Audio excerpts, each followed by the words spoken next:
Buenas noches o buenas tardes. Es otra reunión más del Club de Traductores Literarios de Buenos Aires, la última del mes de octubre y la última antes de los dos simposios que tenemos en el mes de noviembre y la actividad con la que vamos a cerrar el año, que va a ser el 22 de noviembre, si no me equivoco, con una charla de Carlos Gamerro sobre su experiencia como traductor de Shakespeare, primero al papel y después a un elenco teatral. Si ya lo escucharon esto antes, lo lamento, pero es el único chiste que tengo al respecto.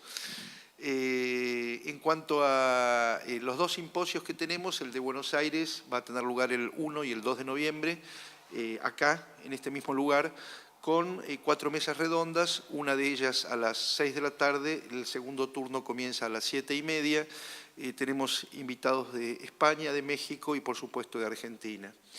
Las mesas, la del 1 de noviembre, tenemos una mesa sobre la enseñanza de traducción, si se puede enseñar a traducir, con 3 personas de memoria: Julia Benseñor, Ian Barnett y, si no me equivoco, bueno, hablando de Julia Benseñor, ahí entra.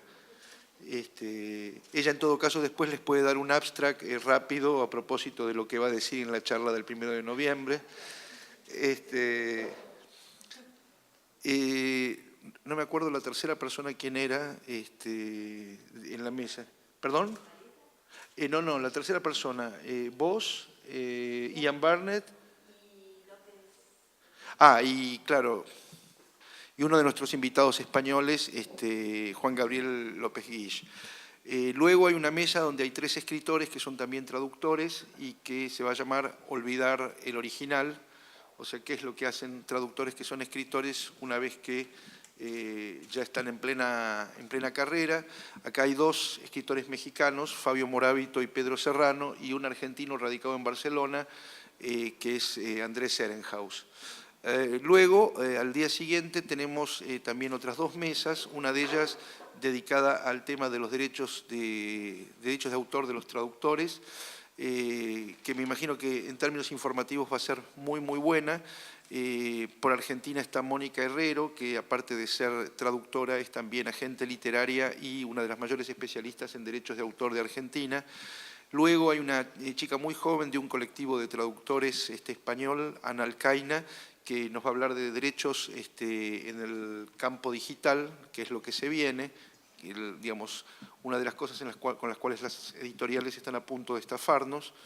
Y luego viene Mario Sepúlveda, que aparte de ser el abogado de la Asociación de Escritores de España, es también el abogado de la Asociación de Traductores y una de las personas que más sabe de derecho internacional vinculado justamente a traducción. Y se cierra el encuentro de Buenos Aires con una mesa que llamamos algo así como Últimas Noticias del Alemán, en donde 3 personas especializadas en la traducción de literatura y textos en general del alemán nos van a dar justamente esas noticias. Una de ellas es Griselda Márcico, argentina; otra de ellas es Carla Imbrogno, también argentina, en el caso de Carla, especializada en la traducción de teatro del alemán; y Belén Santana, que es una traductora española que, si no me equivoco, trabajó bastante sobre autores austríacos.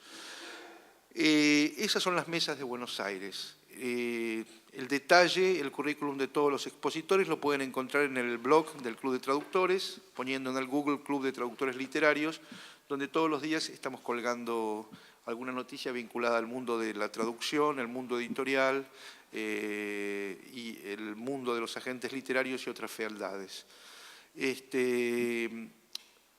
Luego, el 5 de diciembre, para quienes puedan ir, hay un simposio que es 5, 6 y 7 de diciembre, que tiene lugar en Bariloche, donde aparte de los invitados españoles, a los que se suman otros, por supuesto, y de los invitados argentinos, que son distintos de los que participan en el simposio de Buenos Aires, va a haber también una gran cantidad de invitados chilenos, porque es un simposio que organizan en forma conjunta varias instituciones, con el auspicio del Centro Cultural de España, pero en el seno de la Universidad de Río Negro, con la participación de la Universidad Austral de Chile, el SPET, que dirige Patricia Wilson, que es el seminario que tiene lugar en Lenguas Vivas, y luego el Club de Traductores Literarios de Buenos Aires.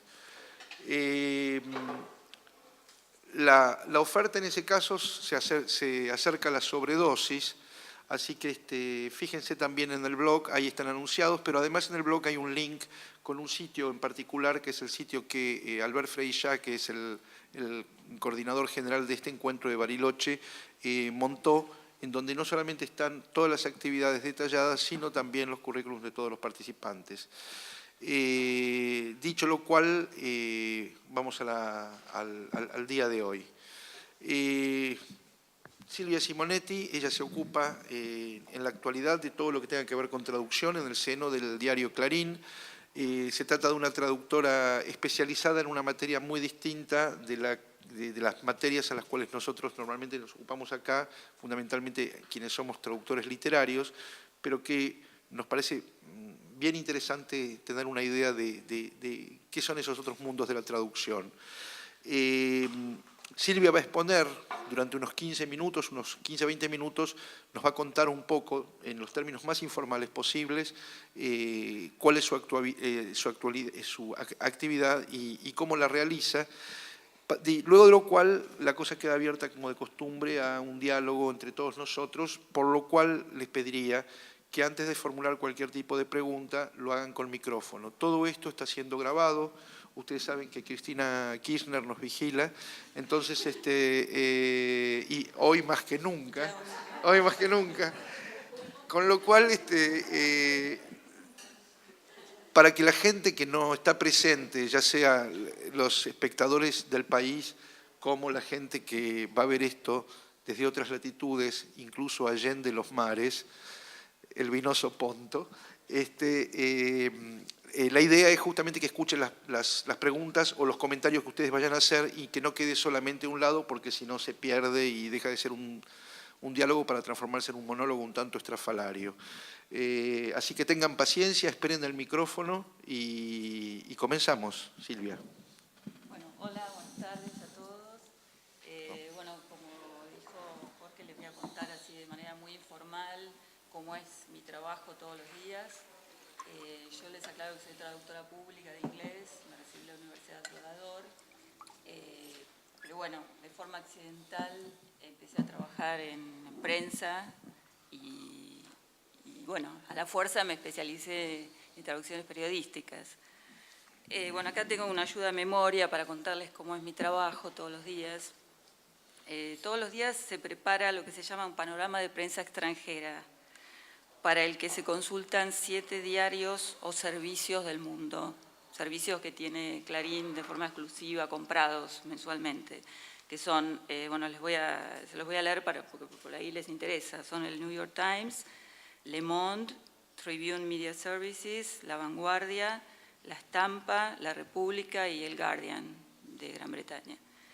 En este panorama se incluyen noticias para todas las secciones del diario, o sea, para el mundo, para el país, para espectáculos, para el suplemento sí, deportes, opinión. Este panorama es redactado por 2 traductoras en forma alternada, unos días una, otros días otra.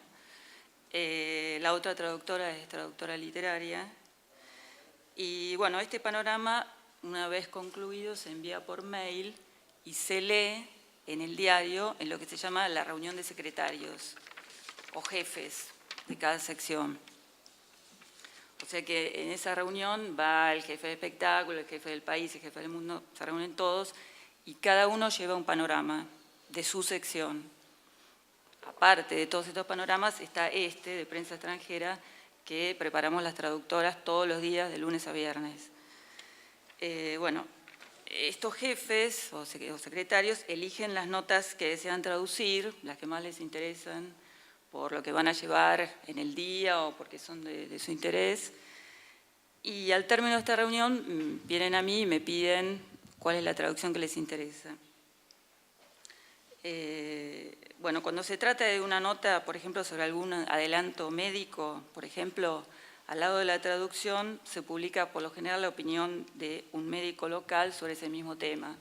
por ejemplo, no sé, una nueva vacuna para el cáncer. Al lado de la traducción suele salir una nota en donde opina un médico argentino, porque acá, o sea, como comentario al margen, les digo que muchas veces cuando sale una traducción en el diario, sin esto al lado, sin esta forma que se coteja la información extranjera y la local, empiezan a llamar todos los médicos al diario diciendo, no, pero esto acá ya se hace, ustedes lo presentan como una novedad y nosotros ya lo estamos haciendo hace 10 años, que ha pasado muchísimas veces. Y aparte, como anécdota, les cuento que la gente llama y no distingue, o sea, la tarea del traductor que la del escritor o periodista. Entonces me llaman a mí, me retan, diciéndome que por qué Clarín da eso como novedad, por qué escribí yo esa nota, si en realidad acá ya se está haciendo hace 10 años. Entonces he tenido que atender a muchísimos médicos en los 29 años que trabajo en Clarín, explicándoles que no, que yo simplemente traduje la noticia, que otro señor le escribió la nota y que, bueno, yo no tengo nada que ver, ni soy la culpable. Bueno, eso se lo cuento como anécdota. Bueno, las traducciones pedidas cada día se reparten entre los traductores que trabajan para el diario, que son varios. O sea, yo soy la única que está efectiva en Clarín hace muchos años, la que está todos los días en la redacción. Pero después hay un equipo de traductores que trabajan freelance desde su casa y, bueno, y se dividen en distintas categorías, que es todo esto según el estatuto de prensa que nos rige, o sea, nos abarca. Están lo que se llaman los colaboradores permanentes, que son los traductores que no tienen límite de traducciones en el mes, o sea que pueden llegar a hacer, no sé, 40 traducciones para Clarín en un mes.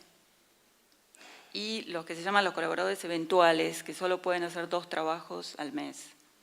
Eso por una cuestión digamos, de estatutos de la prensa que determinan estas categorías. Bueno, estas son categorías administrativas que refieren a la cantidad de traducciones que se pueden hacer por mes. Y después también hay otro grupo que son los traductores que desgraban entrevistas, que pueden hacerlo una entrevista que se hizo en castellano o que se hizo en francés, en inglés, en alemán, en italiano. En ese caso hay otros traductores que se dedican únicamente a desgravar entrevistas. Bueno, el plazo de entrega de una traducción, que siempre cuando voy a así este tipo de encuentros me preguntan los estudiantes cuánto tiempo tenemos para hacer una traducción en un diario, que se supone que todo es para ayer. Bueno, algunas traducciones son para el día, que esas son las que hago yo normalmente, y otras pueden ser para dentro de un día, 2, 3 o para dentro de una semana, según la extensión, según cuánto esté la fecha que esté pautada para salir esa nota. Todo se pide y se entrega por la vía del email, salvo pocas excepciones en las que la nota esté en papel y no se puede bajar de otra manera. Clarín tiene servicios exclusivos con algunas empresas periodísticas o diarios del mundo, bueno, como les conté, el New York Times, Le Monde, La Vanguardia. En otros casos hay acuerdos de lo que se llama de reciprocidad para la publicación de artículos, como ocurre con La Estampa, La República y el diario israelí Haaretz. O sea que si bien no hay un contrato de exclusividad, por ejemplo, La República puede reproducir notas de Clarín sin llamarnos libremente y nosotros podemos reproducir las de La Estampa, La República o el Haaretz. En otras ocasiones hay que comprar las notas que se traducen después. Y de esto se encarga una persona que es lo que se llama la jefa de contenidos, que entonces negocia con el diario extranjero el precio de ese artículo, que son aquellos diarios o medios con los que Clarín no tiene acuerdo comercial previo.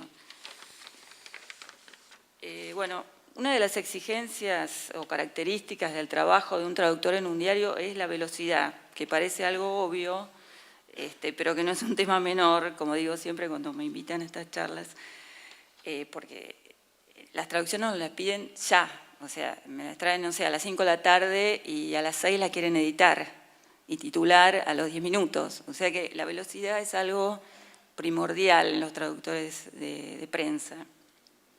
Y hay otros 3 puntos esenciales en mi trabajo, que, bueno, como ya dije, la velocidad, la cultura general y el manejo del estrés. La velocidad, porque, bueno, como dije, a veces nos piden una traducción para dentro de 45 minutos, en medio del teléfono que suena, los mails que hay que contestar, o los compañeros que nos vienen a preguntar a veces, no sé, ¿me puedes leer esto en 10 minutos y decirme de qué se trata?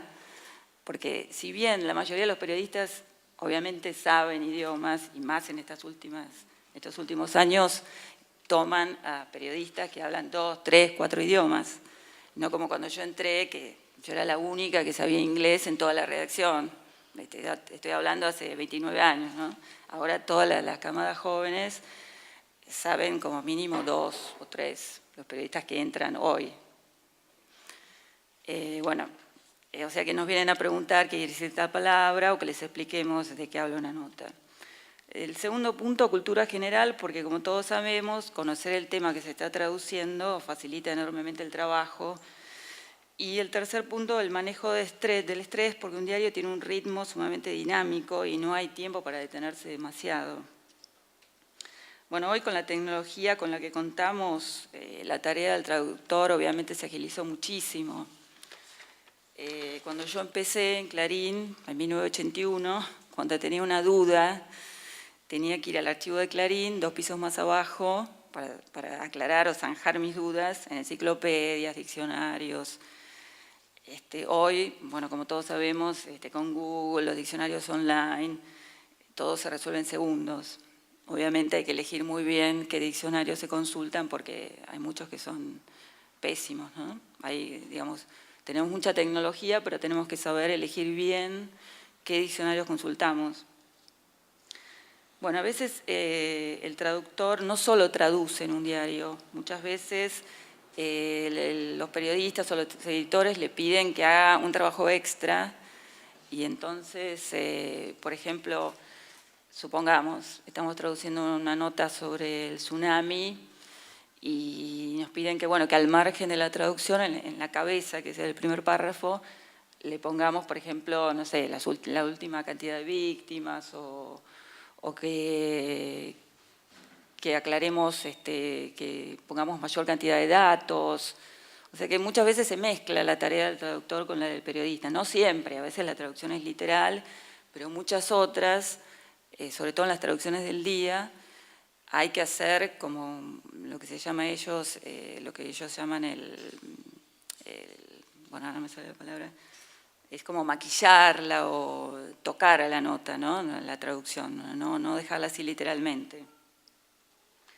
Y bueno, después esa traducción es leída por el editor de la página, que la puede corregir, cortar, ampliar, y bueno, normalmente pasa por otro editor más, y después, bueno, ya se publica. Bueno, eso es a grandes rasgos mi tarea diaria, eso es lo que yo hago desde hace muchos años.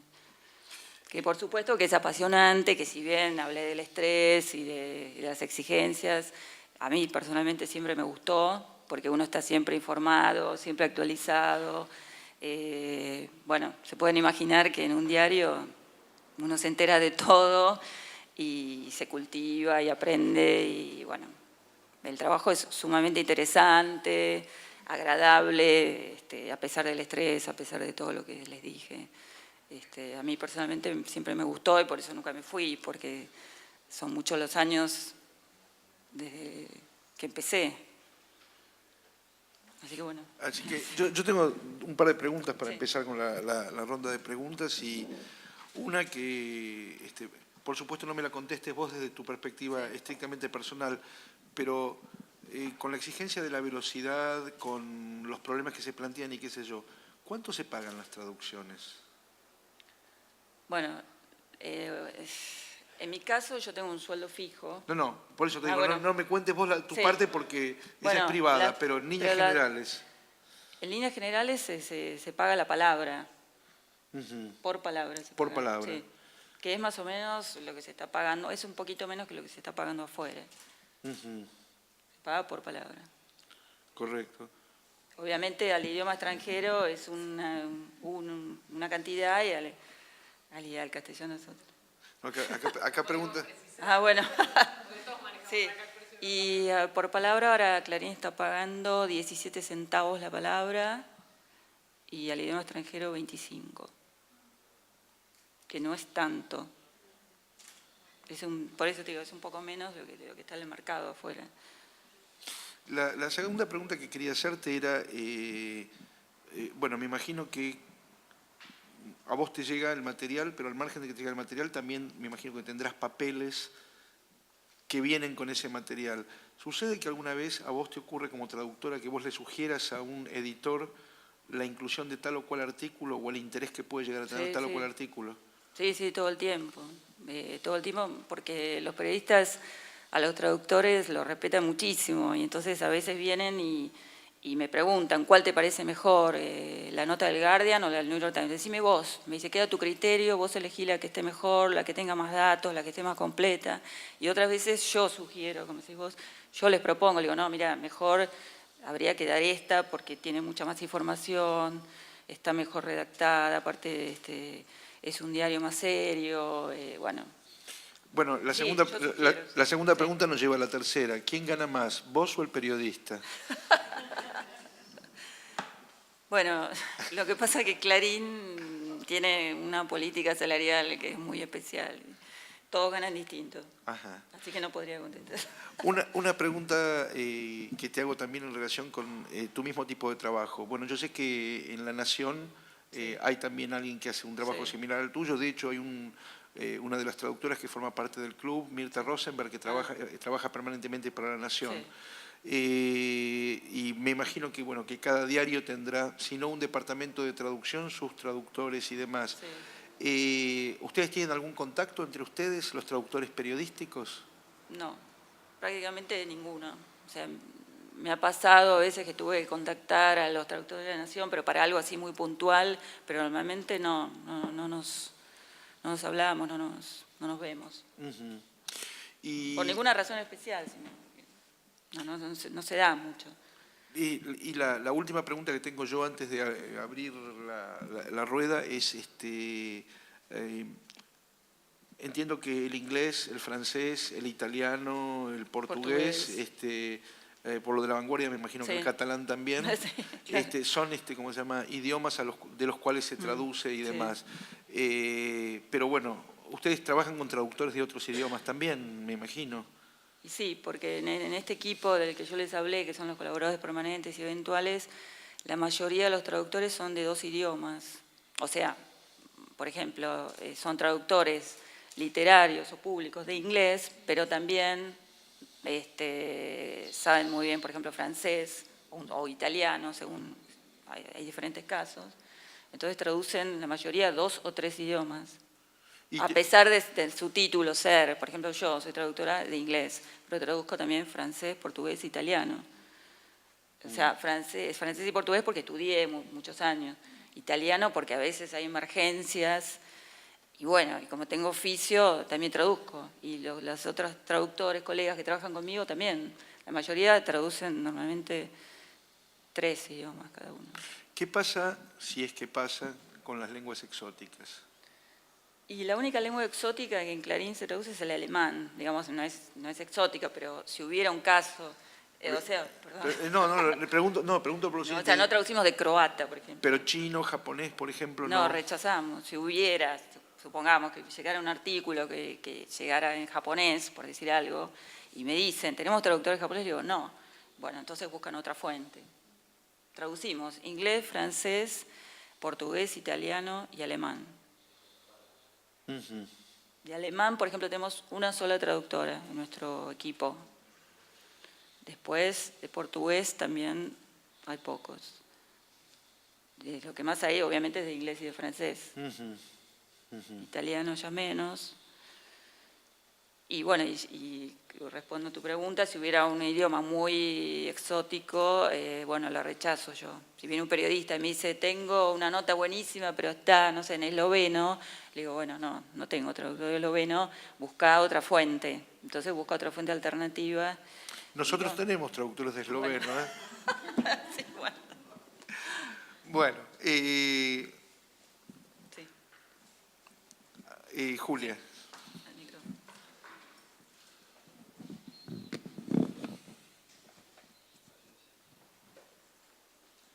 Tengo una curiosidad respecto de algo que comentaste cuando hablaste de las tarifas. Dijiste lo que se pagaba al español y a la lengua extranjera. Sí. ¿En qué casos Clarín o un diario que publica para el público de acá requeriría una traducción a una lengua extranjera? No se me ocurre la situación, por eso la pregunto. Sí. Y no. Claro, y sí, a veces hay cosas muy sencillas, desde, por ejemplo, a ver, te voy a dar ejemplos muy simples, como por ejemplo preparar una carta de acreditación para un periodista, o a veces, bueno, ahora con todo este problema que todos conocemos, he tenido que traducir documentos al inglés y al francés porque van a comisiones de defensa. Claro. De derechos de la prensa. Está bien, no son para sí. el público lector, sino que son Claro, cuestiones sí, más internas del claro, diario. Exactamente. Perfecto. Sí. Gracias.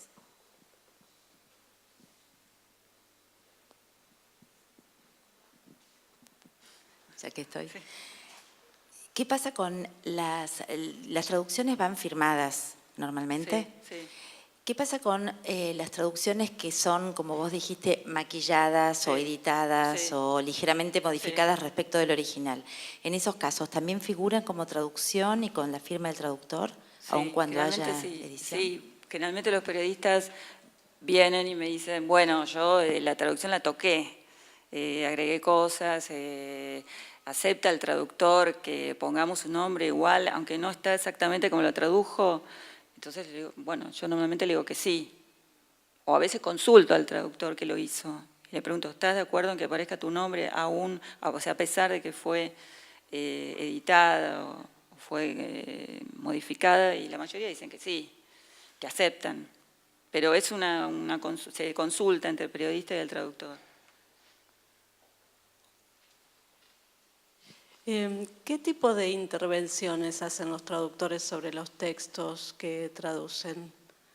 Digo, para adaptar o para manejar información, al ver la diferencia, digamos, entre el público lector del original y el público lector de Clarín, por ejemplo. ¿Tienen que intervenir sobre los textos y qué tipo de intervenciones hacen? Y la intervención que hacemos es respetar la jerga periodística, te diría que eso es lo más importante.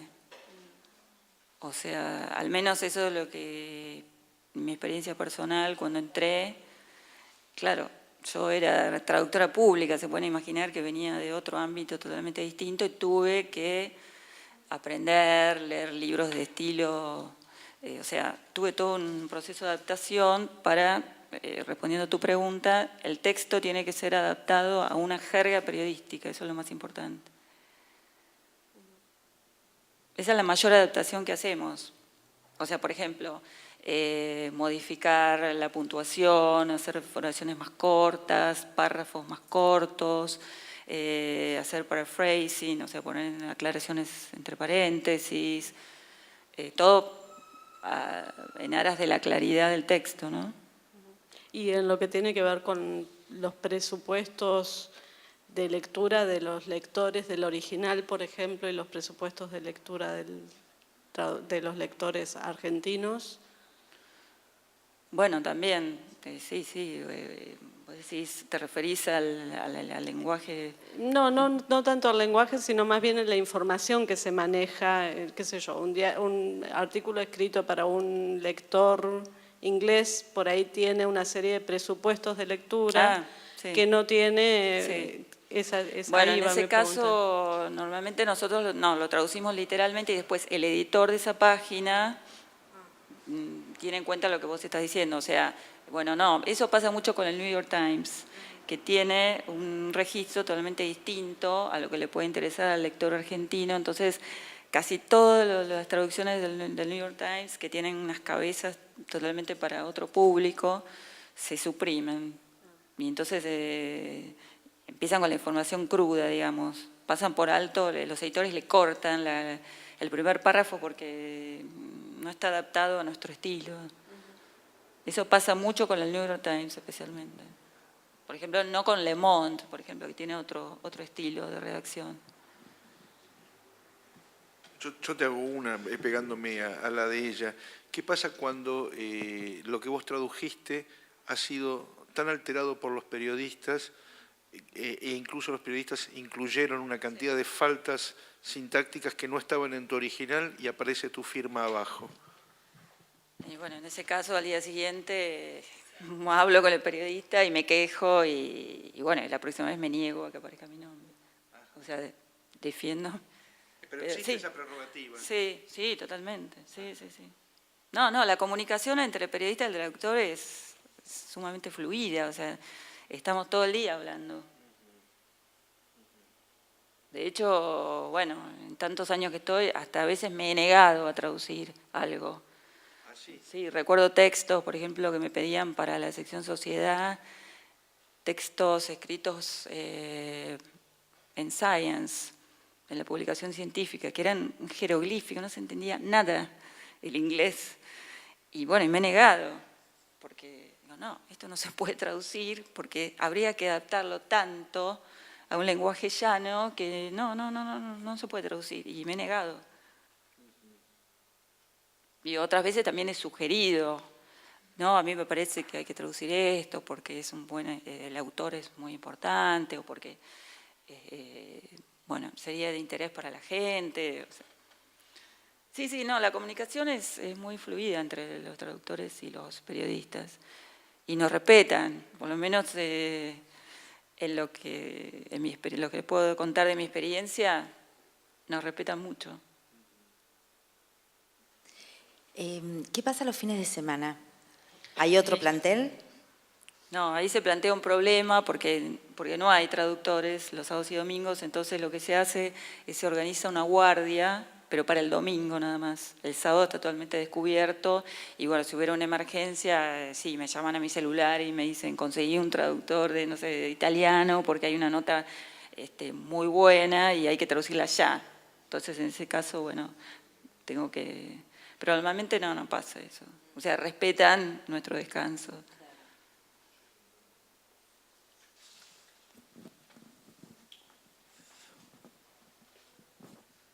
Me gustaría saber cómo se administran los trabajos de traducción, o sea, qué material se traduce en la redacción y cuál es el criterio para, digamos, la función de los colaboradores eventuales, Sí. con qué criterios, qué tipo de noticias son traducidas por este tipo de... Y el criterio es un poco básico, elemental, porque yo soy la que distribuye justamente todo el trabajo. Las traducciones que son para el día, las más inmediatas, que generalmente son las más cortas, porque, o sea, si es una traducción para el día, el periodista te da el número de página y te dice dónde va en la maqueta. Entonces, eso al traductor le facilita muchísimo, porque yo entro en el sistema, en el software, yo ya sé que la página 32, la traducción va acá arriba, que tengo, por ejemplo, 50 líneas. Entonces, bueno, me concentro en lo más importante de esa noticia y traduzco 50 líneas nada más. Entonces, esas traducciones las hago yo por una cuestión de que como estoy en el diario, en el edificio, y son las más inmediatas, las traduzco yo. Las que son más extensas, más trabajosas, más difíciles o más elaboradas, que hay que elaborarlas más, las derivo a los otros traductores del equipo, que son estos colaboradores permanentes, y que entonces ellos tienen más tiempo para trabajarla mejor, para hacerla con más cuidado. Entonces ahí, por ejemplo, y sigo un criterio que es, a ver, hay algunos traductores que son también licenciados en letras, varios de ellos, paralelamente. Entonces, por ejemplo, si fuera una traducción para ñ, y bueno, yo se la doy a ese traductor, que aparte de ser traductor es licenciado y sé que va a tener una mejor redacción, que va a cuidar mejor el lenguaje, la sintaxis, bueno, una serie de cosas. Entonces, uso ese criterio, la extensión de la nota y para qué sección es. O sea, si es una sección para deportes, que el tema no es muy importante, que es una noticia frívola, bueno, se lo doy a un traductor que por ahí hace poco que empezó, que no tiene tanta experiencia y que no exige un cuidado tan grande de la traducción. Sí. Cuidado porque si habla Maradona tiene que haber mucho cuidado, imagino. Claro, sí, ahí hay que reescribirlo, sí. En ese caso, claro. ¿Los colaboradores Sí. permanentes trabajan en la redacción? No, trabajan en su casa, son freelance. No, yo soy la única que está en la redacción. Después todos trabajan en su casa. Todos. Y son varios, porque son 5 permanentes, 5... Son como fácil 12 personas que trabajan para el Clarín. Hay 5 que trabajan de forma intensa y los demás menos. Una pregunta que hago también montándome a la de ella. ¿Cómo formaste el equipo de traductores? Y bueno, es una buena pregunta porque se fue formando medio como así de casualidad.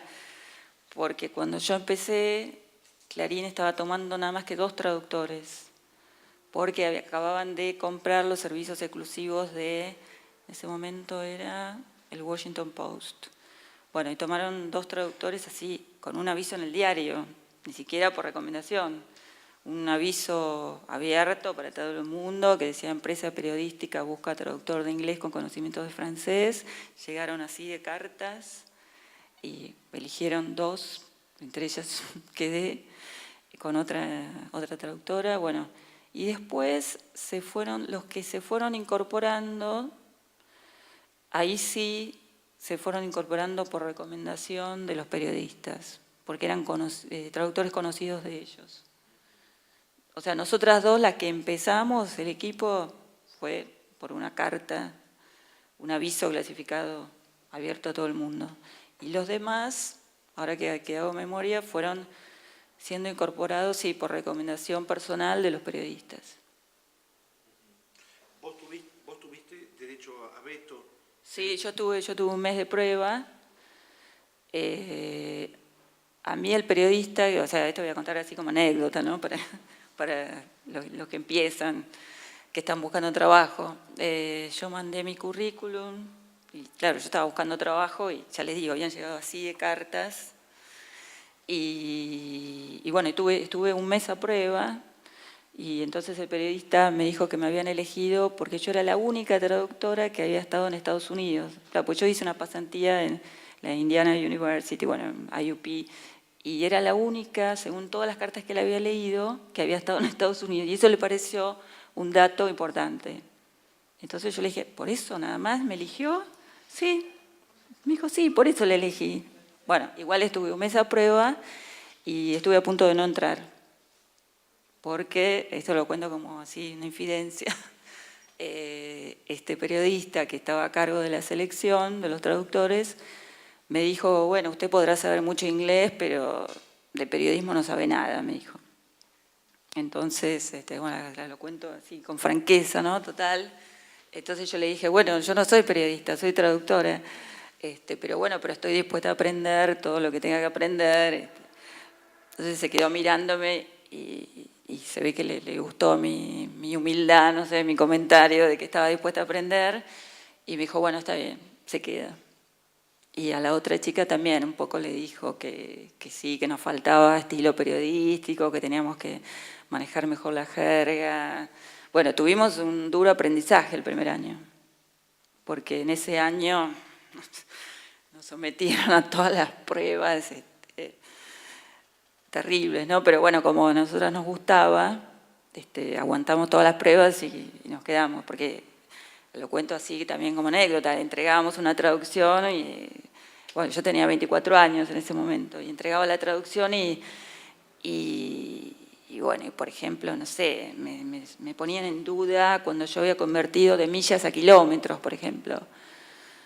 Me decían, ¿por qué de dónde sacaste 30.000 kilómetros? Bueno, no, porque el original decía 16.000 miles.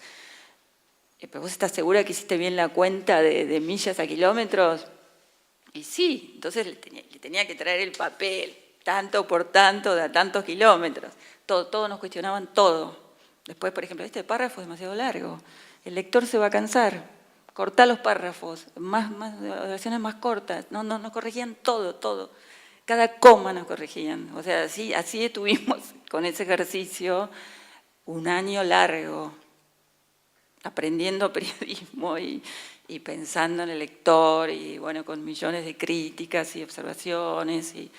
Y claro, éramos muy jóvenes, entonces recién recibidas las 2, Entonces cada texto lo sometían a un análisis súper minucioso y bueno, y teníamos que dar cuenta de cada palabra. Por ejemplo, si yo al traducir, no sé, incluía alguna palabra, no sé, fuera de lo común o no muy usada, el periodista me decía, ¿y vos te crees que todos los lectores de Clarín van a entender esta palabra? No. Busca un sinónimo. O si no, poné entre paréntesis y aclará. Eso la gente no lo va a entender. Pensá en el lector, me decían siempre. Pensá en el lector. Y bueno, y así fuimos, esto estoy hablando cuando entré, ¿no? Hace 29 años. Y bueno, y tuvimos ese duro aprendizaje de prensa que teníamos que dar cuenta de cada palabra. Y bueno, y así fuimos aprendiendo. Recién cuando te preguntaba a propósito del derecho a veto, tenía que ver también con la otra parte, vale decir, los periodistas recomendaban un traductor y ese traductor eventualmente se podía o no sumar al equipo. Ahora, ¿te ocurrió que te recomendaron traductores y que a vos no te funcionaron y dijiste, no, esta persona no puede ser?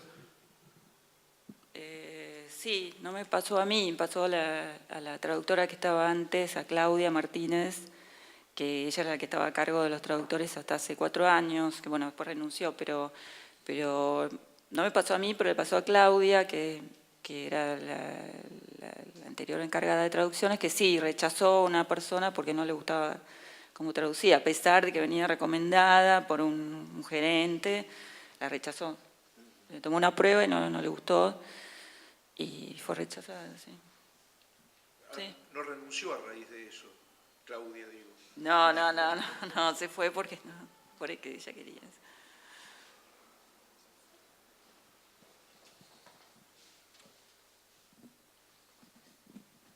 No, quería saber si vos sos responsable, o sea, cuando te entregan las traducciones, te las mandas, vos tenés que chequear, dar el ok.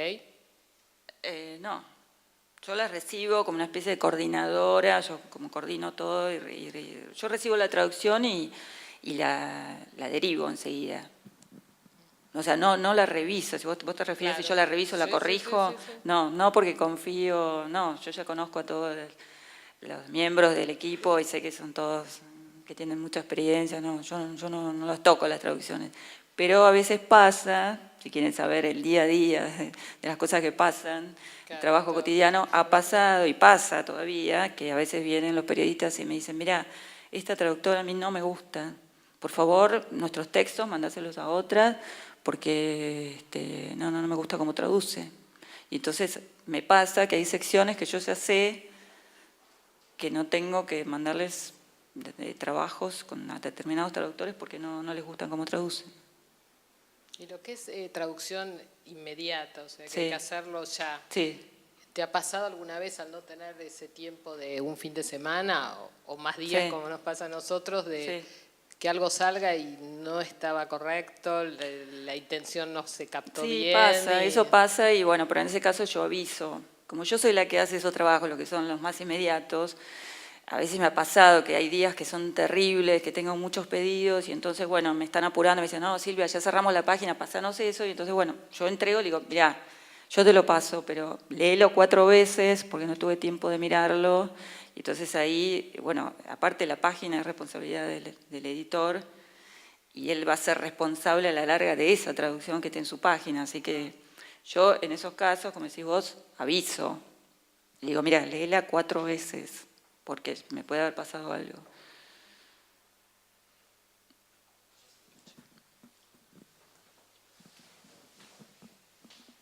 ¿Qué tal? Hola, ¿cómo estás? ¿Te ha pasado alguna vez que te llegue un mail diciendo que alguna traducción estaba mal hecha o con alguna queja de algún lector? No, No. jamás.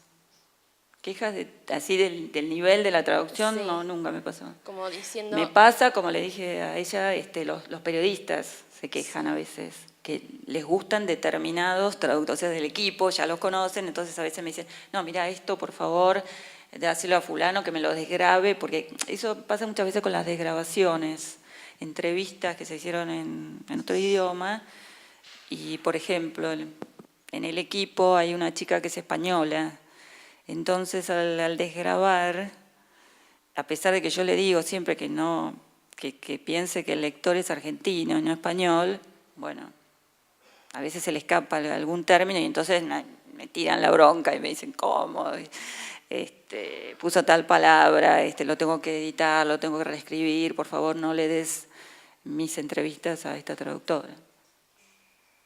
Pero así, que los lectores se quejen, no, nunca me pasó. No, los lectores, como conté antes, se quejan, sobre todo cuando son notas de medicina, adelantos médicos. Dicen que acá ya se está haciendo.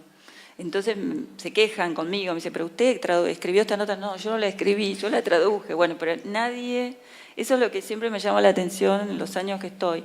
El lector de diario, bueno, obviamente no todos, algunos, no distingue entre el traductor y el escritor de la nota. Les cuesta hacer esa diferenciación. Les cuesta muchísimo porque muchísimas veces atiendo médicos que se quejan, me dicen, yo lo hago hace 10 años y Clarín lo da como una novedad. ¿Por qué escribió esa nota usted? ¿Está desinformada? ¿Está desactualizada? Me dicen de todo. Y siempre me llama la atención que no pueda el lector distinguir a un autor de una nota, un periodista, de un traductor. Y estoy hablando de médicos, de gente con un nivel de estudios. ¿Trabajan con algún software en particular? No, con el software de Clarín, general, no, los traductores no tenemos algo especial, así distinto al de ellos. No, ¿tenés como una base de datos o algo, algún programa? Sí, pero personales, no es algo que esté armado por el diario. ¿Y el suplemento de New York Times se hace acá la traducción? ¿O? Bueno, ese es un caso especial, porque siempre me preguntan los traductores. El suplemento del New York Times viene traducido de Estados Unidos en te diría un 65%, y el resto se traduce acá. Pero es un problema, porque lo traducen mexicanos, y los editores de ese suplemento que se sientan al lado mío, tienen un trabajo bárbaro porque muchas veces tienen que reescribir la traducción. Sí, no, eso iba a decir, que no Sí, está en no. traducido al neutro, está Sí. en rioplatense. Es un problema, porque, bueno, es un acuerdo comercial y ellos quieren poner a los traductores. No podemos traducirlo acá. ¿Y tampoco pueden tocar lo que esté o maquillar aquello que ya viene traducido? Sí, eso sí Ah, se hace. Sí, porque hay términos muy mexicanos que no pueden salir así. Pero siempre me hacen esa pregunta los estudiantes. ¿Quién traduce el suplemento del New York Times? Siempre me lo preguntan.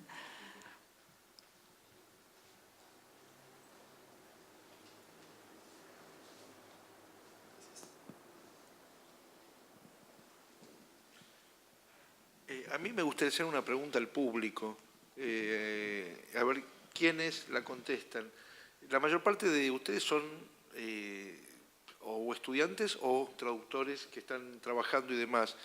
¿Cuáles son las principales diferencias que encuentran en el tipo de trabajo que está planteando Silvia y el tipo de trabajo que nos toca hacer para editoriales o para revistas o ese tipo de cuestiones? ¿Qué puntos encontraron en los cuales es posible identificarse o con los cuales hay una clara diferencia?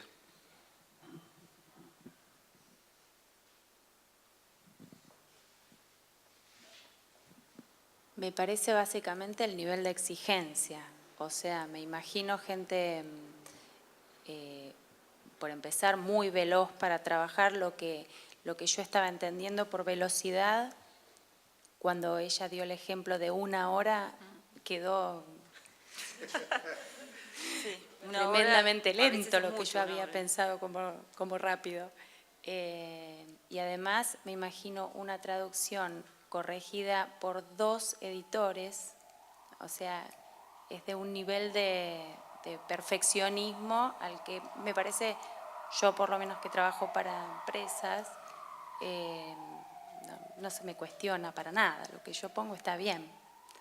No tengo una devolución de... Mi cliente no me cuestiona ni se fija. Y la empresa no se fundió todavía. No, no, para nada. Pero yo no me enriquecí tampoco. ¿Alguien más o señalo con el dedo?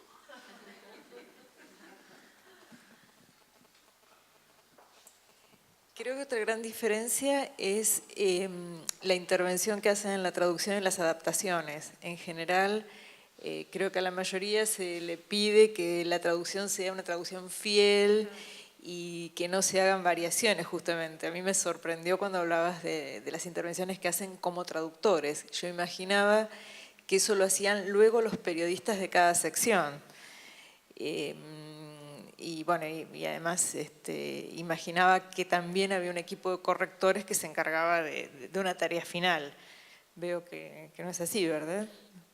No, porque antiguamente Clarín tenía muchísimos más correctores que los que hay ahora. Esa era una pregunta Ahora que hay quería poquísimos hacerte. y entonces ¿Qué tipo tienen?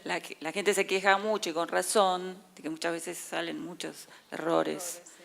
Y bueno, es una lástima. En todos los porque, diarios se sí, nota eso. Sí. Sí, siempre me lo dicen. Porque a pesar de que la traducción pasa por, como les explicaba, por varias manos, digamos, bueno, pero salen errores y es una lástima porque antes estaban los correctores, había un equipo de correctores que eran muy buenos, pero bueno, por una cuestión de costos lo fueron eliminando. ¿Y hay correctores actualmente? Hay pocos, hay dos. ¿Dos? Que generalmente los tiene concentrados Eñe. Los tiene Eñe. Es lo único que cuidan. No, el suplemento de los libertarios también tiene. También, sí. Pero fíjate que Neñe nunca, en el resto del diario siempre vas a ver que una o dos veces al año dice gran descubrimiento arqueológico, nuevo dinosaurio, no sé dónde. En Neñe nunca aparece eso, o sea, saben distinguir entre arqueología y paleontología. Así que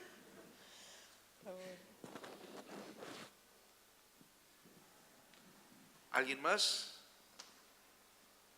Bueno, Silvia, tenés 10 minutos para subtitular todo lo que acabas de decir. En inglés, por supuesto. Bueno, y muchísimas gracias por tu visita, esperemos que la hayas pasado bien. Y bueno, si hay alguna pregunta o algo más, la novia saludará en el atrio.